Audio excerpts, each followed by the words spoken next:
और जल्द ही पूर्णिया एयरपोर्ट भी पूरी तरह से तैयार हो जाएगा।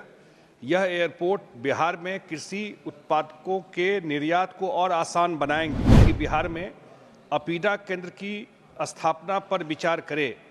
इस केंद्र की स्थापना से बिहार के प्रीमियम कृषि उत्पादों जैसे मखाना, लीची और अन्य जीआई टैग उत्पादों के निर्यात को बढ़ावा मिलेगा, बेहतर पहचान मिल सकेगी और किसानों की आय में भी वृद्धि होगी। माननीय श्री संजय कुमार झा जी। महोदय, बिहार से उच्च मूल्य वाली कृषि उत्पादों जैसे मखाना और लीची का निर्यात लगातार बढ़ रहा है। वर्ष 2023-24 में केवल मखाना का निर्यात लगभग 300 करोड़ रुपए का था। इसके अलावा बिहार में भागलपुरी शाही लीची, जर्दालू आम, कतरनी चावल और मघी पान जैसे जीआई टैग वाले कृषि उत्पादों की अपार क्षमता है। बिहार के किसान और व्यापारी वर्तमान में वाराणसी में स्थित agriculture and processed food product export development authority APEDA केंद्र के माध्यम से कृषि निर्यात करते हैं, लेकिन इस प्रक्रिया में कुछ कठिनाइयों का सामना करना पड़ता है। बिहार में पटना, दरभंगा और गया एयरपोर्ट निरंतर परिचालन में है और जल्द ही पूर्णिया एयरपोर्ट भी पूरी तरह से तैयार हो जाएगा।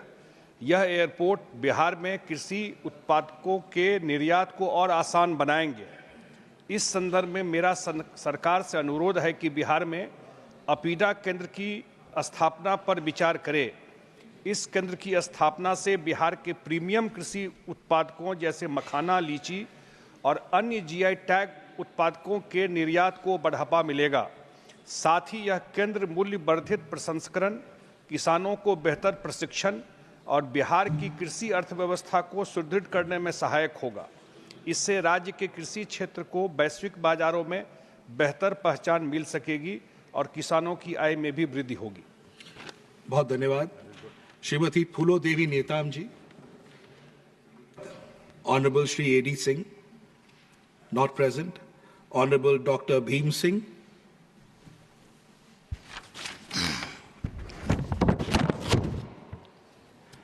महोदय, demand for increase in fellowship for OBC researchers.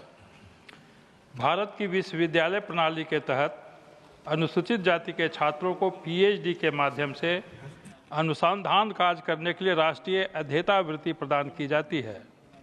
यह वर्ग देश की कुल आबादी का 16.6% है। इस वर्ग को प्रतिवर्ष 2000 अध्येता वृत्तियां प्रदान की जाती हैं, जिनमें से 75% यूजीसी नेट और 25% संयुक्त CSIR यूजीसी परीक्षा के अंतर्गत आने वाले विषयों के लिए निर्धारित होती हैं। 14% आबादी वाले कथित अल्पसंख्यक समुदाय के छात्रों के लिए मौलाना आज़ाद अध्येता वृत्ति MNF को यद्यपि अब अल्पसंख्यक कार्य मंत्रालय द्वारा 25 नवंबर 2022 को बंद कर दिया गया है, पर पहले इस योजना के अंतर्गत हर वर्ष 1000 अध्येता वृत्तियां प्रदान करने का प्रावधान था। मैं सरकार का ध्यान देश की सबसे बड़ी आबादी मंडल आयोग के अनुसार 52% और NSSO के अनुसार 44% की ओर आकृष्ट करना चाहता हूं, जिसे अन्य पिछड़ा वर्ग के नाम से जाना जाता है। वर्तमान में ओबीसी छात्रों के लिए राष्ट्रीय अध्येता वृत्ति NFOBC योजना के तहत प्रतिवर्ष मात्र 1000 अध्येता वृत्तियां प्रदान की जाती हैं। यह देखकर अत्यंत निराशा होती है कि देश की सबसे बड़ी आबादी के लिए इतनी कम अध्येता वृत्तियों का प्रावधान है। इसे बढ़ाया जाना समय की मांग है। अतः मैं सरकार से मांग करता हूं कि इस वर्ग के साथ न्याय सुनिश्चित करते हुए ओबीसी शोधार्थियों के लिए कम से कम 6000 अध्येता वृत्तियों की व्यवस्था की जाए।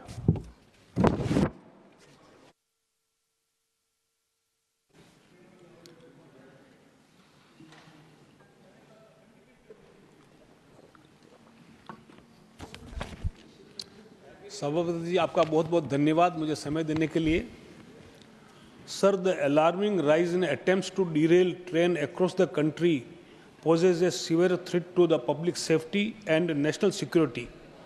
Recent incidents indicate coordinated efforts to target India's railway network, a vital lifeline of the nation. In Punjab's Batinda, 9 iron rods were strategically placed on the Delhi-Batinda Express track on September 22nd. Similarly, large cement blocks, each weighing 70 kg, were discovered on the Ajmer-Ahmedabad railway route in Rajasthan on September 8, posing a significant risk of the derailments. Near Kanpur, the Kalindi Express narrowly averted disaster when an LPG cylinder and explosive placed on the track caused an explosion. These deliberate acts of sabotage, seemingly orchestrated by radical group, reveal a coordinated attempt to destabilize the country. Adding to the concern is the resurgence of Naxal activities in Karnataka, historically a peaceful state. The recent encounter in Karnataka raises questions about pardoned Naxal supporters re-entering mainstream society, leveraging their position to spread divisive narratives and align with the international forces. Political discourses must not shield such individuals. Immediate action is critical. The government should empower the national investigation agencies, the conduct through investigation into these thorough investigation into these incidents and strengthen railway security across the nation. Swift measures are essential to protect lives, restore public confidence, and uphold national integrity. The urgency for vigilance has never been greater. India cannot afford complacency in the face of such threats. Thank you, sir. Thank you. Honorable Shri A.A. Rahim.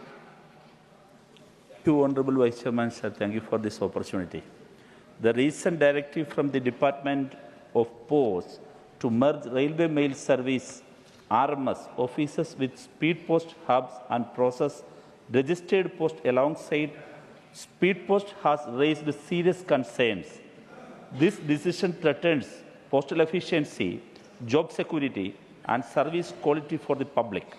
Under the new order, 312 RMS offices will be permanently closed, including 12 in Kerala, will lose their sorting hubs or RMS offices.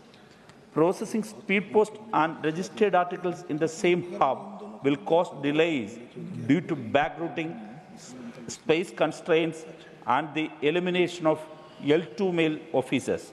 Additionally, the absence of standardized postage rates means customers are being charged differently for similar services, undermining trust.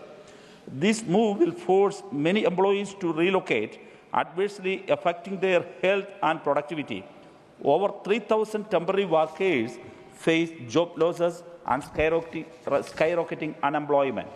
Additionally, relocating mail offices away from railway premises will increase transit delays and cost, pushing customers toward private services and weakening the public postal sector. Contrary to claims of operational efficiency, this merger imposes unnecessary financial burdens, coupled with the new Post Office Act, allowing private players in logistics and communication. The public postal system risks losing its competitive edge. I urge the Union government to revoke this order and safeguard RMS officers. Furthermore, new posts should be created in RMS with regular recruitment to strengthen the system and ensure its sustainability. Thank you, sir. Thank you. Panorama group, जो सोचता है वो करता है। ये लो मुंह मीठा करो, आज मैंने अपना जॉब छोड़ दिया, अब हम पूर्णिया वापस जाएंगे। जॉब छोड़ दिया है? मतलब ये घर कैसे चलेगा? हम करेंगे क्या? और माँ बाबूजी क्या बोलेंगे? इसलिए मैं एक और मिठाई का डब्बा लाया। अपने बिजनेस के लिए लोन अप्रूव हो गया।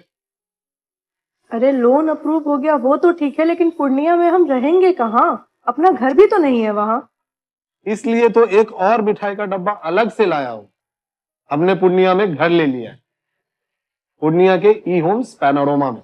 पूर्णिया में पैनोरमा ग्रुप लेकर आए हैं ई होम्स पैनोरमा। बड़ा घर, आलीशान जिंदगी और अत्याधुनिक सुविधाओं के संग अरे अरे, अब क्यों मुंह मीठा करवा रही हो? क्योंकि हम घर वापसी जो कर रहे हैं। घर वापसी की खुशी पूर्णिया में ई होम्स पैनोरामा के संग। ई homes panorama, luxurious lifestyle redefined.